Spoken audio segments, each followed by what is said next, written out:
আসসালামু আলাইকুম, সবাইকে স্বাগত জানাচ্ছি আরবিন্স কুকিং স্টোরিজ থেকে।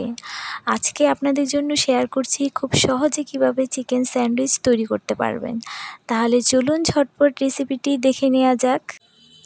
ফ্রাই প্যান গরম হয়ে আসলে এখানে 2 টেবিল চামচ পরিমাণ তেল দিলাম। তেল গরম হয়ে আসলে এখানে আমি ম্যারিনেট করে রেখেছিলাম বোনলেস চিকেন।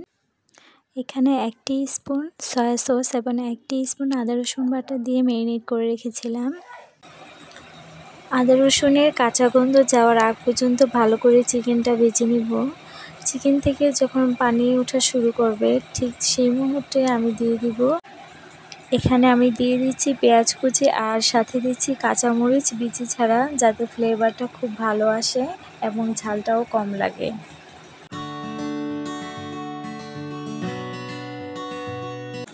চিকেনটা কিন্তু অলরেডি সিদ্ধ হয়ে গেছে। এখন কাঁচামরিচ আর পেঁয়াজের সাথে কিছুক্ষণ ভেজে নিব। যখন দেখব অলরেডি কিন্তু চিকেনে বাদামি কালার আসা শুরু করে দিয়েছে, জাস্ট একটু কাঁচামরিচ আর পেঁয়াজটাকে একটু সতে করে নিব।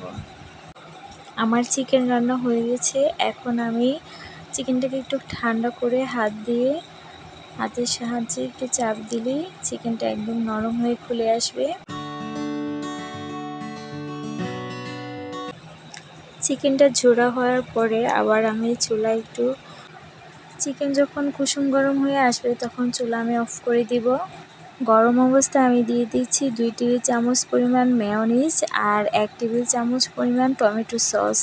এখানে গোলমরিচের গুঁড়াও ব্যবহার করতে পারবেন আপনারা। আমি গোলমরিচের গুঁড়াটা স্কিপ করলাম।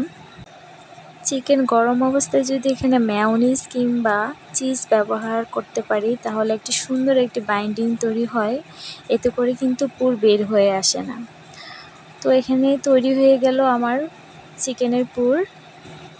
এখানে আমি স্যান্ডউইচ তৈরি করার জন্য 2টা ব্রেড নিয়েছি।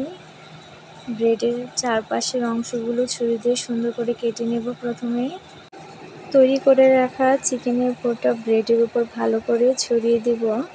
উপর থেকে আরেকটি ব্রেড দিয়ে হালকা চেপে কোনাকুনিভাবে কেটে নেব।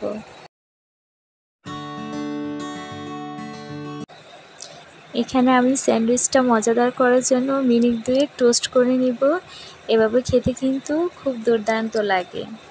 তো এই তো হয়ে গেল আমার চিকেন স্যান্ডউইচ। যদি রেসিপিটি ভালো লাগে তাহলে অবশ্যই বাসায় ট্রাই করবেন। আর আপনি যদি আমার চ্যানেলে নতুন হয়ে থাকেন তাহলে অবশ্যই আমার চ্যানেলটি সাবস্ক্রাইব করবেন এবং লাইক কমেন্ট শেয়ার করবেন। তো আজকের মতন এখানে বিদায় নিচ্ছি। ভালো থাকবেন। আসসালামু আলাইকুম। আল্লাহ হাফেজ।